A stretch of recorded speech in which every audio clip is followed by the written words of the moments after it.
POCSO കേസിൽ jail മോചിതനായ Robin Vadakkanchery എവിടെ? കത്തോലിക്ക സഭയിലെ പാതിരിമാർക്ക് ഒരു ചാറ്റമഴ പെയ്താൽ ഒരു വീടിന്റെ എറമ്പത്ത് പോലും കയറി നിൽക്കാൻ പറ്റാത്ത അവസ്ഥ ഉണ്ടാക്കി കൊടുത്ത ഒരു മുതലാണ് ഫാദർ റോബിൻ വടക്കഞ്ചേരി. ഈ പേര് കേൾക്കുമ്പോൾ തന്നെ നമുക്ക് ഈ ശിശുപീഡകനായ പാതിരിയുടെ മുഖം ഓർമ്മ വരും.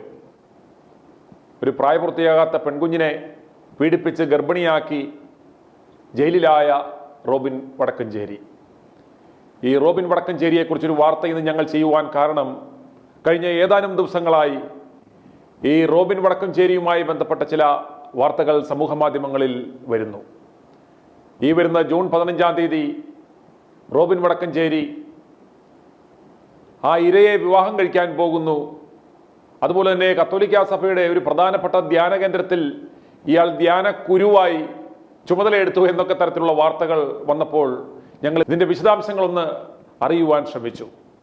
ഞങ്ങളുടെ അന്വേഷണത്തിൽ മനസ്സിലാക്കുവാൻ സാധിച്ചത്, കണ്ണൂർ സെൻട്രൽ ജയിലിൽ നിന്നും ഈ പാതിരി 2025 ഡിസംബർ മാസം ജയിൽ മോചിതനായി.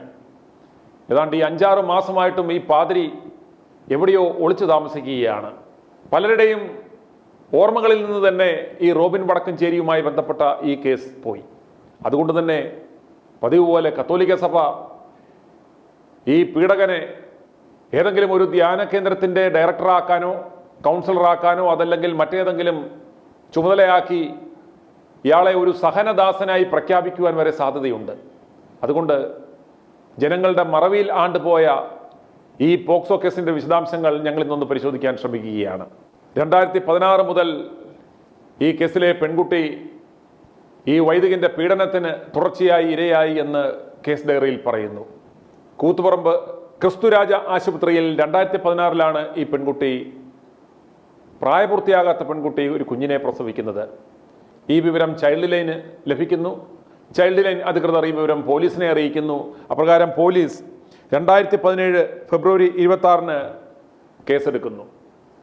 ഇതിൻ്റെ ഉത്തരവാദി ഫാദർ റോബിൻ വടക്കഞ്ചേരിയാണെന്ന് മനസ്സിലാക്കി 2017 ഫെബ്രുവരി 26-ന് പോലീസ് ഇദ്ദേഹത്തിനെതിരെ കേസെടുക്കുന്നു. അങ്ങനെ 2017 ഫെബ്രുവരി 28-ന് റോബിൻ വടക്കഞ്ചേരി അറസ്റ്റിലാകുന്നു. അതുകൂടാതെ ആശുപത്രി അധികൃതർ ഉൾപ്പെടെ 10 പേരുടെ പേരിലാണ് ആദ്യം കേസ് രജിസ്റ്റർ ചെയ്തത്. തലശ്ശേരി അഡീഷണൽ സെഷൻസ് കോടതിയിൽ റോബിൻ വടക്കഞ്ചേരിയെ 1-ാം പ്രതിയാക്കി പേരാവൂർ CI കുട്ടിക്കൃഷ്ണൻ കുറ്റപത്രം സമർപ്പിച്ചു. 2017 ഏപ്രിൽ 20-നാണ് ആ കുറ്റപത്രം സമർപ്പിച്ചത്. ആദ്യ കുറ്റപത്രത്തിൽ 7 പേരുടെ പേരുകളാണ് ഉണ്ടായിരുന്നത്. 1-ാം പ്രതിയായി റോബിൻ വടക്കഞ്ചേരി, 2-ാം പ്രതിയായി Thankamma Nelliyani, father Thomas Therakath, sister Betty, sister Ophelia, sister Lismaria, sister Anamika തുടങ്ങിയവർ. 2018-ൽ ഇവർ സുപ്രീം കോടതിയിൽ അപ്പീൽ കൊടുത്തു. തങ്ങളെ കുറ്റവിമുക്തരാക്കണമെന്ന് പറഞ്ഞു. ആ ഹർജി സുപ്രീം കോടതി തള്ളിക്കളയുകയാണ് ഉണ്ടായത്. പിന്നീട് വളരെ നാടകീയമായ കാര്യങ്ങൾക്കാണ് നാം സാക്ഷ്യം വഹിക്കുന്നത്. 2018 ഓഗസ്റ്റ് 1-ന് ഈ പരാതിക്കാരിയായ പെൺകുട്ടി മൊഴി മാറ്റുന്നു. ഉഭയകക്ഷി സമ്മതപ്രകാരമാണ് തങ്ങൾ ബന്ധപ്പെട്ടതെന്നും എനിക്ക് പ്രായപൂർത്തിയായിരുന്നു എന്നും ഈ പെൺകുട്ടി കോടതിയിൽ മൊഴി മാറ്റി പറയുന്നു. 2018 ഓഗസ്റ്റ് 2-ാം തീയതി ഈ പെൺകുട്ടിയുടെ അമ്മയും കോടതിയിൽ മൊഴി മാറ്റി പറയുന്നു. കുട്ടിക്ക് പ്രായപൂർത്തിയായിരുന്നു എന്നാണ് അമ്മ കോടതിയിൽ കളവ് പറഞ്ഞത്. അതുപോലെ തന്നെ 2018 ഓഗസ്റ്റ് 3-ാം തീയതിത്തെ വിചാരണ തീയതിയിൽ പിതാവും മൊഴി മാറ്റി. കുട്ടിയുടെ ജനനത്തീയതിയുമായി ബന്ധപ്പെട്ട മൊഴിയാണ് പിതാവ് മാറ്റിയത്. കുട്ടിക്ക് അന്ന് പ്രായപൂർത്തിയായിരുന്നുവെന്നും ഈ പിതാവ് കോടതിയിൽ സമർത്ഥിച്ചു. എന്നാൽ വളരെ ശാസ്ത്രീയമായ പരിശോധനയിൽ ഇവർ പറഞ്ഞത് കളവാണെന്നും കുട്ടി മൈനറായിരുന്നുവെന്നും പോലീസിന് കോടതിയിൽ തെളിയിക്കുവാൻ സാധിച്ചു. അതുപോലെ സ്വാഭാവികമായും സഭ ഈ കുട്ടിയുടെ മാതാപിതാക്കളെ വിരട്ടുകയോ സ്വാധീനിക്കുകയോ ചെയ്യാൻ ശ്രമിച്ചത് കൊണ്ടാവാം ഇപ്രകാരം ഒരു മൊഴിമാറ്റം നടന്നത്. റോബിൻ വടക്കഞ്ചേരി ഹൈക്കോടതിയെ സമീപിച്ചു.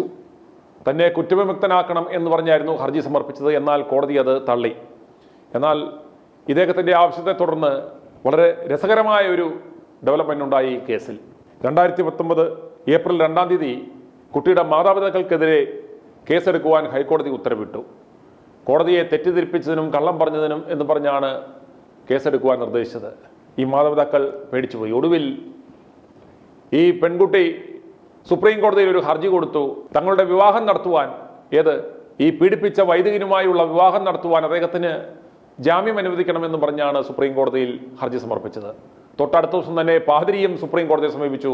തനിക്ക് ഈ പെൺകുട്ടിയെ വിവാഹം കഴിക്കുവാൻ താല്പര്യമുണ്ട്, അതുകൊണ്ട് ജാമ്യം തരണമെന്ന്. എന്നാൽ സുപ്രീം കോടതി ഹൈക്കോടതി ഉത്തരവിട്ട ഈ വിഷയത്തിൽ ഇടപെടാൻ സാധിക്കത്തില്ല എന്ന് പറഞ്ഞ ഹർജി തള്ളുകയായിരുന്നു ചെയ്തത്. അതുപോലെ 2019 ഫെബ്രുവരി 2 തലശ്ശേരി പോക്സോ കോടതി, വിചാരണ കോടതി ഇദ്ദേഹത്തിനുള്ള ശിക്ഷ വിധിച്ചു. 3 വകുപ്പുകളിലായി 60 കൊല്ലം ശിക്ഷ. ഇതെല്ലാം ഒരുമിച്ച് അനുഭവിച്ചാൽ മതി എന്ന് പറഞ്ഞത് 20 വർഷവും 10 ലക്ഷം രൂപ ശിക്ഷാവിധിയുമായി പ്രഖ്യാപിച്ചു. റോബിൻ പാതിരി 2021 ഡിസംബർ 1 ഹൈക്കോടതിയെ സമീപിച്ചു തൻ്റെ ശിക്ഷ റദ്ദ് ചെയ്യണമെന്നാവശ്യപ്പെട്ട്. അങ്ങനെ ഹൈക്കോടതി ഇദ്ദേഹത്തിൻ്റെ ശിക്ഷ ഇളവ് ചെയ്ത് 20 കൊല്ലം എന്നുള്ളത് 10 കൊല്ലമാക്കി, 10 ലക്ഷം രൂപ പിഴ എന്നത് 1 ലക്ഷമാക്കി കുറയ്ക്കുകയും ചെയ്തു. അങ്ങനെ ഈ 2016 നടത്തിയ ആ പീഡനം മുതൽ 2026 ആയപ്പോഴത്തേക്കും ആ 10 വർഷത്തിനുള്ളിൽ തന്നെ ഏതാണ്ട് 60 കൊല്ലം ശിക്ഷ വിധിച്ച ഈ പോക്സോ കേസിലെ പ്രതി സമർത്ഥമായി രക്ഷപ്പെട്ടു. സഭയുടെ ഇടപെടലും കോടിക്കണക്കിന് രൂപ വാരി എറിഞ്ഞുമാണ് ഇപ്രകാരം ഒരു ഇളവ് നേടിയത് എന്ന കാര്യത്തിൽ നമുക്ക് യാതൊരു സംശയവും വേണ്ട. ആ റോബിൻ വടക്കഞ്ചേരിയാണ് ഇപ്പോൾ ഈ കഴിഞ്ഞ 2025 ഡിസംബറിൽ പുറത്തിറങ്ങിയിരിക്കുന്നത്. ഇപ്പോൾ എവിടെയോ ധ്യാനഗുരുവായി ഇയാൾ വർക്ക് ചെയ്യുന്നു. അതുപോലെ ആ കേസിലെ ഇരയായ ആ പ്രായപൂർത്തിയാകാത്ത പെൺകുഞ്ഞിനെ ഗർഭിണിയാക്കി പ്രസവിപ്പിച്ച് ആ പാതിരി ആ ഇരയെ തന്നെ ഇപ്പോൾ ജൂൺ 15-ാം തീയതി വിവാഹം കഴിക്കാൻ പോകുന്നു എന്ന തരത്തിലൊക്കെയുള്ള വാർത്തകളാണ് ഇപ്പോൾ പുറത്തു വരുന്നത്. ഇതിൻ്റെ പശ്ചാത്തലത്തിലാണ് i2 ന്യൂസ് ഇപ്രകാരം ഒരു അന്വേഷണം നടത്തി ഈ വിവരങ്ങൾ പുറത്തുവിടുന്നത്. ഒരു മനുഷ്യന് തെറ്റുപറ്റാം, എന്നാൽ ഓർക്കുക, ഇത് കത്തോലിക്ക സഭയിലെ വളരെ മുതിർന്ന ഒരു വൈദികനാണ്. തൻ്റെ കൊച്ചുമകളുടെ പോലും പ്രായമാകുവാനില്ലാത്ത ഒരു പെൺകുഞ്ഞിനെ, ഒരു പ്രായപൂർത്തിയാകാത്ത ഒരു പെൺകുട്ടിയെയാണ് ഇയാൾ ബലാത്സംഗം ചെയ്ത് ഗർഭിണിയാക്കി ഒരു അമ്മയാക്കിയത്. അതിനുശേഷം ആ ഗർഭത്തിന് ഉത്തരവാദി സ്വന്തം പിതാവിൻ്റെ തലയിൽ കെട്ടുവെക്കുവാൻ ശ്രമിച്ചു. ആ കുടുംബത്തെ ജയിലിലാക്കുവാൻ ശ്രമിച്ചു.